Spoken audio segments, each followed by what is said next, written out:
നമസ്കാരം. നമ്മളിൽ സ്ഥിരമായിട്ട് ഭഗവതി ക്ഷേത്രങ്ങളിൽ ദർശനം നടത്തുന്നവർ കുറേ പേര് കാണും. അതിൽ പ്രത്യേകിച്ച് ഭദ്രകാളി ക്ഷേത്രങ്ങളിൽ ദർശനം നടത്തുന്നവർ കുറേ പേരുണ്ട്. എന്നാൽ നമ്മളിൽ എത്ര പേർക്ക് അറിയാം ശ്രീ ഭദ്രകാളിയുടെ വാഹനം എന്താണ് എന്ന്? നമ്മൾ കുറേ പേര് കരുതിയിരിക്കുന്നത് സിംഹമാണ് വാഹനമെന്ന്. എന്നാൽ സിംഹം ദുർഗാദേവിയുടെ വാഹനമാണ്. അപ്പോൾ ശ്രീ ഭദ്രകാളിയുടെ വാഹനം എന്താണ്? വേതാളമാണ് ശ്രീ ഭദ്രകാളിയുടെ വാഹനം. വേതാള വാഹിന്യേ നമഃ.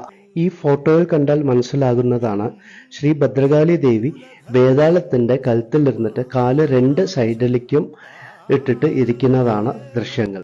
ഈ വീഡിയോ ഇൻഫോർമേറ്റീവായി തോന്നിയാൽ ലൈക്ക് ചെയ്യുക, ഷെയർ ചെയ്യുക, സപ്പോർട്ട് ചെയ്യുക. Idols and beliefs.